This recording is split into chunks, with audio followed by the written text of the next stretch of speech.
Buenos días. Vamos a comenzar hoy la tercera clase de medieval. Esta clase está destinada a introducir en la figura de Agustín de Hipona, San Agustín en el mundo cristiano. Lo primero que quisiera hacer es dos consideraciones muy breves sobre el contenido de la clase y su razón. Consideraciones que creo que son pertinentes porque todos, cuando enseñamos, vamos a clase no desde un mundo abstracto de saberes y esquemas, sino que vamos a clase siempre desde el mundo vivo que nos circunda, desde el mundo vivo de nuestras reflexiones, desde el mundo vivo de lo que hemos leído, lo que hemos pensado, lo que hemos vivido, lo que hemos sufrido. La primera consideración. La primera tiene que ver con lo que quiere decir presentar a un autor. Yo tenía pensado primero establecer una clase sobre algunos acontecimientos decisivos en la vida de Agustín y por otra parte pensar también en lo que serían las influencias preponderantes en la vida de Agustín. Pero he pensado que quizás no hay mejor presentación de un autor que vive en la conciencia y cuyas palabras tienen eco en una gran franja de la humanidad desde el siglo IV, siglo V de la era cristiana hasta nuestros días, que no hay mejor forma de presentarlo que introducirnos de antemano, de lleno, sin ninguna mediación, en la audición de alguno de sus textos.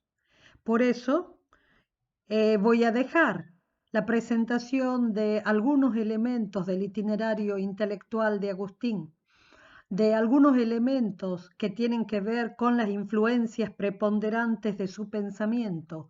Voy a dejar esos elementos para la próxima clase, pero quisiera que hoy pudiéramos escuchar de primera mano, como por primera vez, algunas palabras de Agustín dichas por Agustín, aun cuando la tengamos que decir en castellano y estén escritas en latín. Eso es lo primero. Todos podemos presentar un autor desentrañando nudos, problemas y textos, pero para eso de alguna manera el autor tiene que sernos vivo, porque es muy difícil estudiar autores que para nosotros están absolutamente muertos. Bueno, Agustín sigue vivo en sus palabras, su pensamiento, su reflexión. Eso es lo primero. Ese es el primer elemento que voy a leer. Dos textos, que son mis textos favoritos de Agustín, porque así es. Dos textos míos favoritos de Agustín y vamos a tratar de encontrar qué elementos queremos subrayar en esos textos. Y la clase que viene ya hablaremos de historia, neoplatonismo, maniqueísmo, escepticismo académico y todo lo demás. Punto número 2. En estos tiempos de tanto acceso a las redes virtuales, de manera que el medio de lo público que prácticamente nos queda cuando tenemos que estar en situación de aislamiento, en situación de confinamiento, el medio que nos queda como público es este medio. Bueno, en ese tránsito por este medio público, ayer veo en alguna red social un post de un texto de Galiano muy precioso escrito, muy lindo si uno piensa las palabras en la acepción dada por el autor. Pero para mí, de esos textos con los que yo querría pelear a los gritos. ¿Cómo no voy a pelear a los gritos he pensado que lo mejor es enseñar. Y que quizás quizás vengan otros momentos para pelear a los gritos, pero que en este momento es preferible depositar el acto y la fuerza y la energía en enseñar. Era un texto que hablaba sobre la diferencia entre la solidaridad y la caridad. Y ustedes no se pueden imaginar las ganas de morder el texto que yo tenía. Bien, esos dos son las motivaciones de esta clase, porque las clases siempre vamos así. Los textos con los cuales yo quiero presentar la figura de Agustín de Hipona pertenecen a la obra que posiblemente, seguramente, es la obra más conocida de Agustín, que es el texto de Confesiones. Confesiones es un texto que Agustín de Hipona escribe siendo ya obispo de Hipona. Es un texto que viene de un largo itinerario vital. Bien, yo quiero primero presentar un texto que es del libro séptimo, donde él habla del descubrimiento de la verdad, y un texto que es del libro décimo. El libro décimo es mi libro absoluto, el libro décimo de Confesiones es mi libro absolutamente favorito, absolutamente preferido. Un texto del libro décimo donde él habla, de la tardanza en encontrar lo que uno busca. Tardamos en encontrar lo que buscamos. Nos resulta, en ese momento, nos resulta cierto que estamos llegando muy tarde. Bien, voy a hacer lo siguiente. Primero voy a leer los textos, porque creo que en estos tiempos en donde yo no puedo contar con que nadie tenga el texto de Confesiones, voy a leer el texto y recién después de leer el texto voy a hacer las observaciones pertinentes. Y si no parece muy formal mi introducción, yo creo que nunca somos tan formales en las clases. Bueno, habrá personas que son muy formales, yo no lo soy. Libro séptimo, capítulo 10 en algunas versiones, libro séptimo de las Confesiones. Agustín dice así: amonestado de aquí a volver a mí mismo, entré en mi interior, guiado por ti, y pude hacerlo porque tú te hiciste mi ayuda. Entré y vi con el ojo de mi alma, como quiera que él fuese, sobre el mismo ojo de mi alma, sobre mi mente, una luz inconmutable, no esta vulgar y visible a toda carne, ni otra cuasi del mismo género, aunque más grande, como si ésta brillase más y más claramente y lo llenase todo de su grandeza. No era esto aquella luz, sino cosa distinta, muy distinta de todas estas. Ni estaba sobre mi mente como está el aceite sobre el agua o el cielo sobre la tierra, sino estaba sobre mí por haberme hecho, y yo debajo por ser hechura suya. Quien conoce la verdad, conoce esta luz, y quien la conoce, conoce la eternidad. La caridad es quien la conoce. Oh eterna verdad y verdadera caridad y amada eternidad.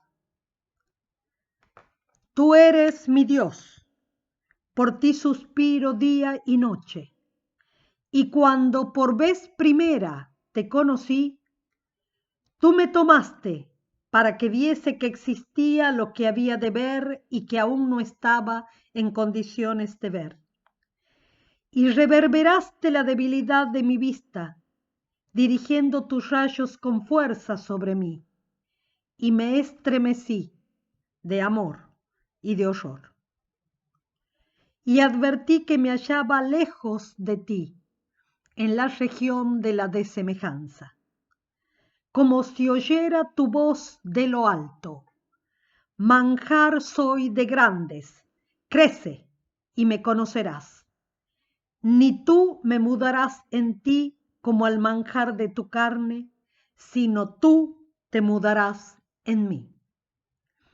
Y conocí que por causa de la iniquidad corregiste al hombre e hiciste que se secara mi alma como una tela de araña. Y dije, por ventura, no es nada la verdad, porque no se halla difundida por los espacios materiales, finitos e infinitos. Y tú me gritaste de lejos, al contrario, yo soy el que soy. Y lo oí como se oye interiormente en el corazón, sin quedarme lugar a dudas. Antes más fácilmente dudaría de que vivo que no de que no existe la verdad que se percibe por la inteligencia de las cosas creadas. Ese es el primer texto. El segundo, mucho más conocido, también a veces objetos de posteo, a mí me resulta raro, tengo que decir, pero es del derecho de todos. Confesiones 10:27. Tarde te amé, hermosura tan antigua y tan nueva. Tarde te amé. Y he aquí que tú estabas dentro de mí y yo fuera, y por fuera te buscaba, y deforme como era, me lanzaba sobre estas cosas hermosas que tú creaste. Tú estabas conmigo, mas yo no lo estaba contigo. Reteníanme lejos de ti aquellas cosas que si no estuviesen en ti, no serían. Llamaste y clamaste y rompiste mi sordera. Brillaste y resplandeciste y fugaste mi ceguera. Exhalaste tu perfume y respiré y suspiro por ti. Gusté de ti y siento hambre y sed. Me tocaste y abracéme en tu paz. Hasta ahí el segundo texto. Si nos fijamos, por lo menos esta es la propuesta, si nos fijamos, existe en el primer texto que Agustín está diciéndonos a nosotros allá desde lejos, desde el tránsito del siglo IV al siglo V, si nos fijamos, está presente en ese primer texto esto de ser incitado, amonestado, aconsejado, ser amonestado a volver hacia el interior de uno mismo, a entrar en la propia interioridad. Este tema de la interioridad, de no quedar afuera en las cosas, sino de que el hombre tiene un interior al cual volver, no es simplemente un tema religioso, aunque millones o múltiples hombres de diversas perspectivas religiosas y de diversas inserciones en la realidad lo hayan experimentado. Es también un profundo tema de sentido, un profundo tema antropológico, de pensar que el hombre no tiene solamente la interacción que va hacia afuera, sino que tiene también la posibilidad de estar consigo mismo. Agustín es uno de los grandes diseñadores de la interioridad humana, no por supuesto sin antecedentes en muchas perspectivas filosóficas. Y eso lo veremos. Pero digamos que ha puesto a través de su voz, a través del impacto poético de su voz, la presencia de la interioridad como un inmenso dato propuesto a la reflexión de los hombres. Amonestado, no amonestado como castigo, aconsejado, incitado, motivado a volver hacia él, a ingresar en uno, lo ha hecho y ha vuelto sobre su propio interior. Entré, guiado por ti, dice, y lo pude hacer porque tú fuiste mi auxilio. Quiere decir que en la experiencia de Agustín, y eso no es obligatorio después preguntar por qué y cómo puede decir eso, en la experiencia de Agustín, ese paso de uno a uno mismo, ese paso que no va simplemente hacia saber qué pensamientos corren por mi cabeza, qué imágenes viven en mi interior, ese paso es como poder pasar hacia las entrañas de uno mismo y no lo ha hecho solo, lo ha hecho con ayuda, con auxilio. Después le tendremos que preguntar qué ha sido, quién ha sido su auxilio. Y ustedes observen cómo esta especie de inmensa descripción de entrar en uno es como si la hiciera llevándonos a lo visto, al espectáculo, como quien nos cuenta qué ve, en términos de camino, en términos de ingreso, en términos no simplemente de quien tiene una imagen frente a los ojos, sino que lo hace con toda la experiencia humana, histórica, física de lo que significa la entrada, pero cuando quiere describir qué ve, tiene que tomar todas las imágenes que le son presentes de su experiencia física, decirlas y decir que de todas maneras no es eso lo que ve, que no puede usar, no puede decirlo de ninguna otra manera, pero que no es eso lo que ve, pero que esa imagen es lo más parecido que tiene para poder narrar qué ve. Entré y vi con el ojo de mi alma, algo que forma parte de la inmensa tradición platónica. Entré y vi con el ojo de mi alma. No solo tengo ojos en el exterior, ojos en mi rostro. Tengo también capacidad de escudriñar, capacidad de mirar y deslumbrarme, capacidad de mirar cosas que no quedan vistas y solamente las veo desde fuera. Por eso él va a asumir también después estas imágenes o estas caracterizaciones mejor del hombre exterior y del hombre interior.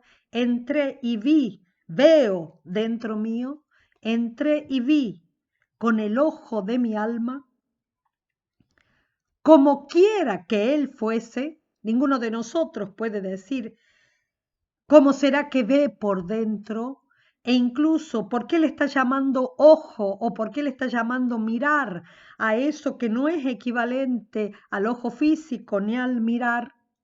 Como quiera que eso sea, puesto que no puedo explicar cómo veo, ni por qué ni siquiera le estoy diciendo ver, pero es lo más parecido, lo que más simplemente puede explicar lo que estoy haciendo.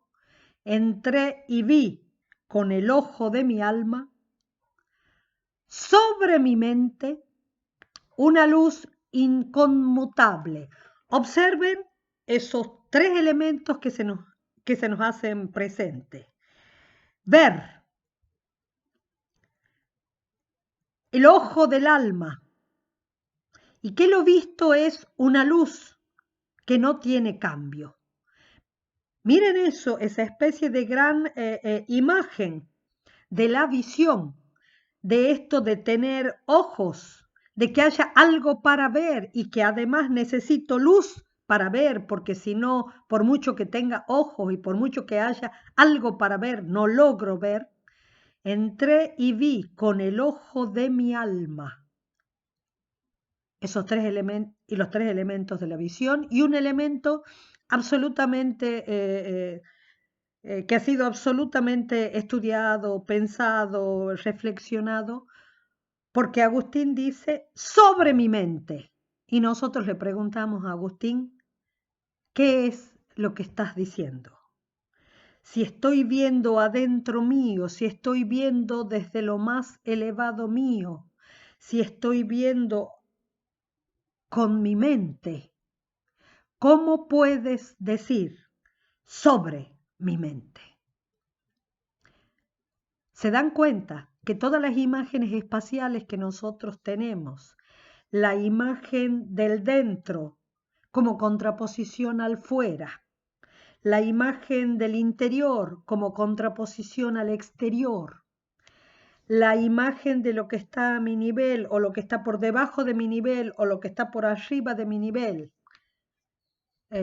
igual a mí, debajo de mí, por arriba de mí, pero estoy utilizando todas esas imágenes espaciales, de nuestra experiencia espacial, para dar cabida a la explicación de mi experiencia interior y de alguna manera lo que brota de las palabras de Agustín es sobre mí, de dónde, cómo puedo estar viendo en mí y experimentar que lo que veo en mí está sobre mí, supramé, sobre mí. La experiencia que Agustín está diciendo, narrando, expresando, atravesada de una cantidad de locuciones que tienen que ver con nuestra experiencia física, porque es el reservorio de nuestras imágenes. Sin embargo, son expresiones que utilizan la experiencia física, espacial, todo lo que nosotros decíamos recién, para decir que eso es lo más cercano y que sin embargo de alguna manera, de muchas maneras, eso está siendo como desarmado porque tiene indicios que me hacen deconstruirlo sobre mi mente. Eso es lo que Agustín está diciendo. Y esa luz no es esta que nosotros podamos tener presente cuando vemos los objetos. Tampoco es esta que sería, tampoco es aquellas otras que serían parecidas, que serían otros tipos de luces más potentes, pero que de alguna manera serían parecidas del mismo género. No es esa luz. Brilla mucho más fuerte, brilla distinto. Ustedes han visto cuando nosotros queremos decir que tal cosa ha ocurrido y que eso es parecido a tal, pero que no es obligatorio decir que es semejante para poder decir que sin embargo no es igual y que sin embargo tiene que ser distinto. Es parecido a lo que yo sentía respecto de esto, pero no decimos parecido, pero no tiene nada que ver. Bueno, utilizamos las comparaciones que nos vienen de nuestra experiencia para nombrar lo que desborda nuestra experiencia, pero para lo cual solo tenemos nuestras expresiones. Y fíjense cómo trata de mostrar que no es lo mismo. ¿Qué experiencias de arriba y de abajo, de sobre tengo? Bueno, está el aceite sobre el agua, que por más que yo lo ponga pensando que, bueno, que un líquido se va a mezclar con el otro, no se mezclan y algo queda arriba porque no puede mezclarse. O está la experiencia de cuando nosotros decimos que está el cielo sobre la tierra. Esos son arribas y abajo, con distintas limitaciones y con distintas posibilidades. Bueno, no es ese arriba y abajo, pero cuando lo quiero decir digo arriba, sobre.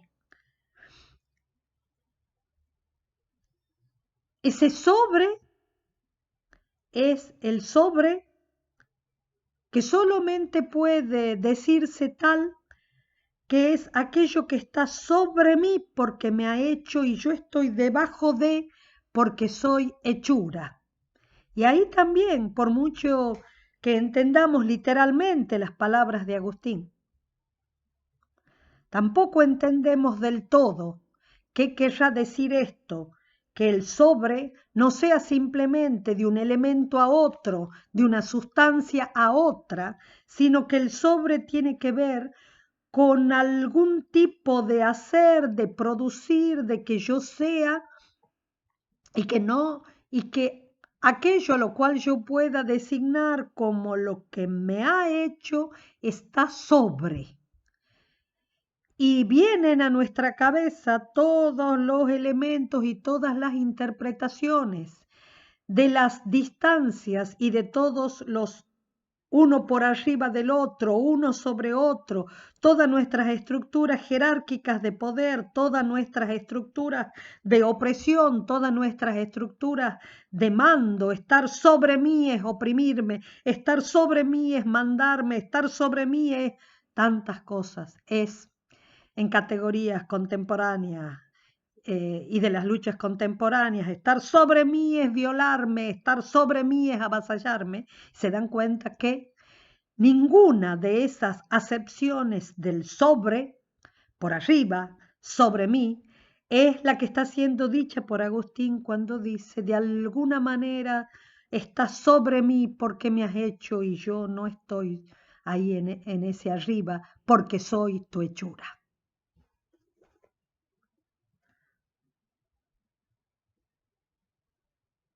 Y ahora viene esa especie de pista que da Agustín. ¿Quién conoce lo que quiero decir cuando digo que esto que he descubierto en mí está sobre mí? ¿Quién puede decir? ¿Quién puede entender qué estoy diciendo? Esto que a veces ni yo mismo entiendo cuando digo estás sobre mí.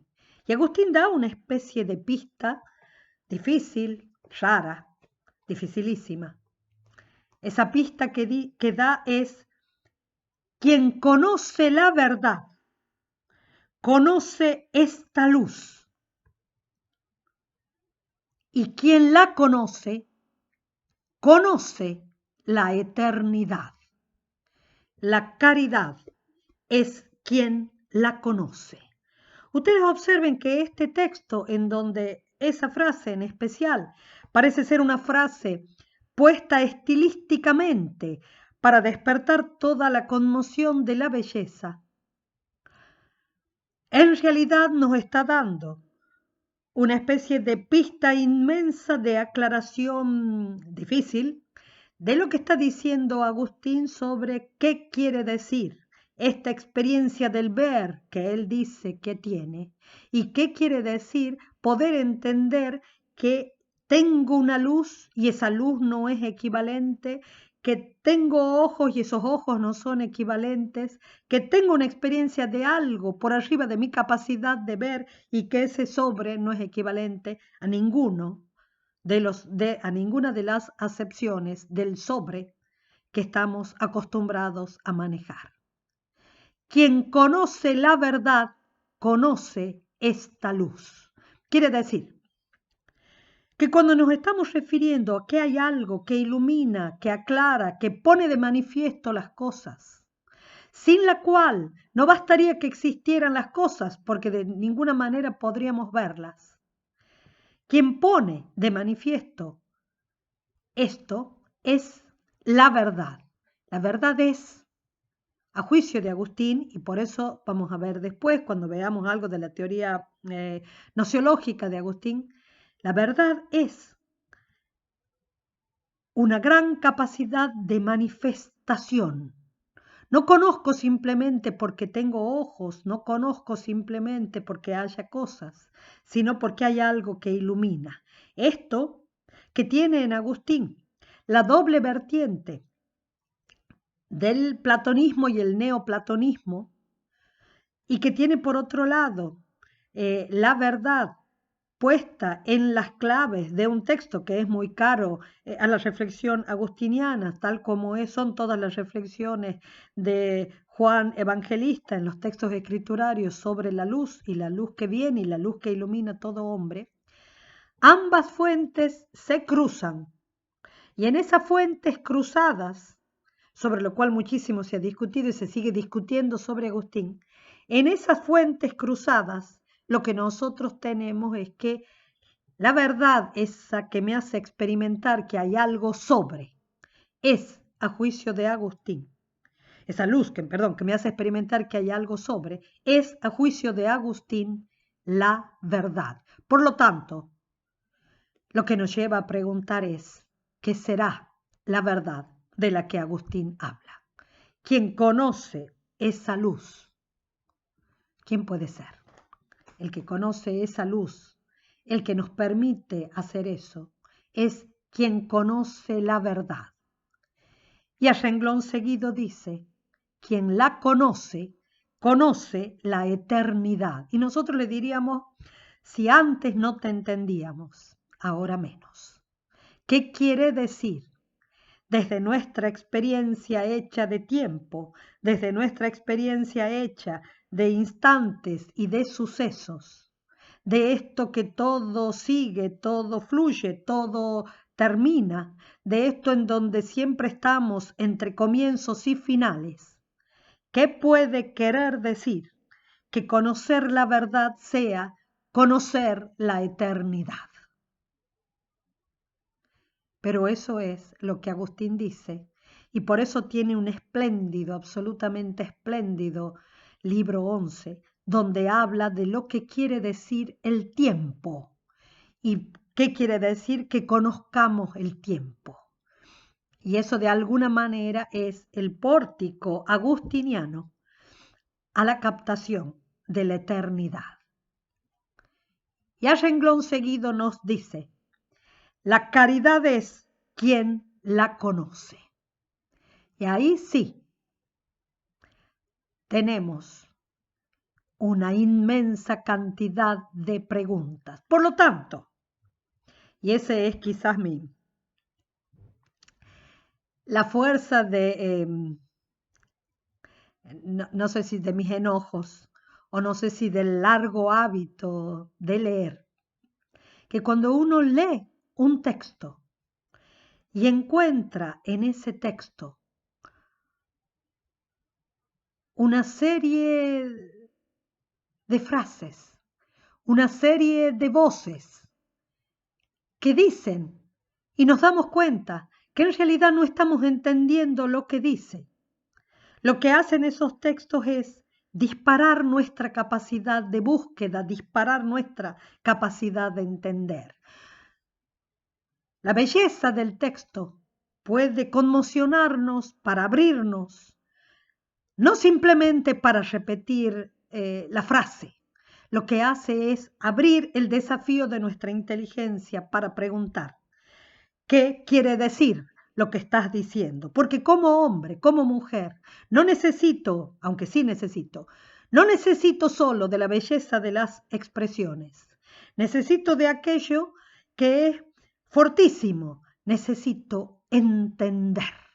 Por lo tanto, cuando uno mira esta parte del texto, lo que dice es, ¿qué será que algo en mí, adentro mío, puede sin embargo hacerme experimentar que está sobre mí?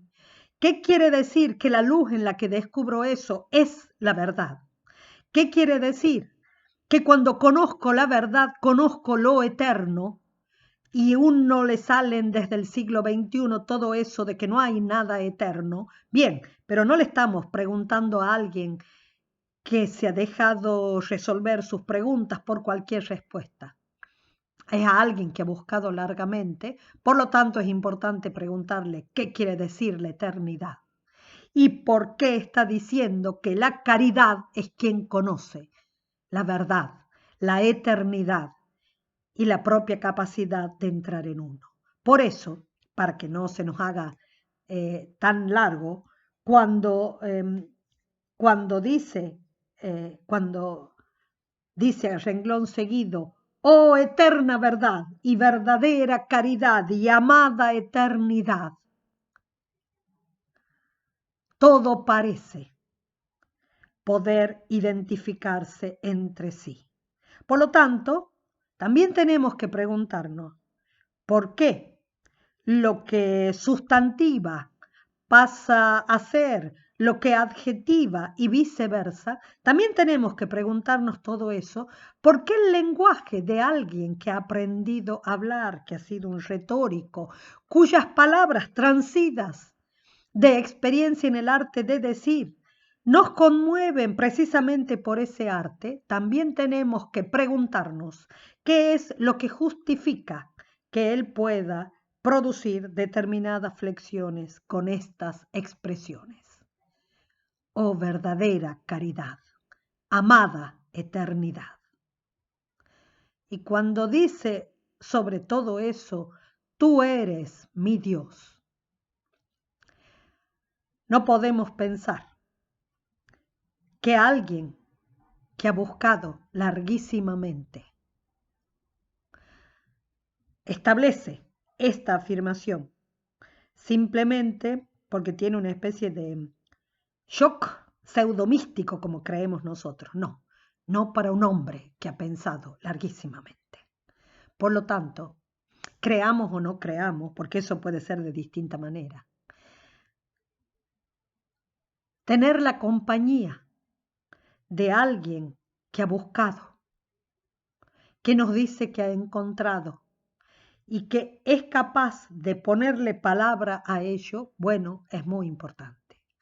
Y cuando en el otro texto, para no hacer este video muy largo, cuando en el otro texto Agustín diga, tarde te amé, hermosura tan antigua y tan nueva, tarde te amé. ¿Se dan cuenta que es todo eso que nosotros experimentamos en el medio de un montón de experiencias? Cuando Jean-Luc Marion está hablando del fenómeno erótico, por ejemplo, en un libro relativamente muy cercano en el tiempo, una de las cosas que dice es que el amor implica siempre la experiencia de la tardanza. ¿Qué quiere decir?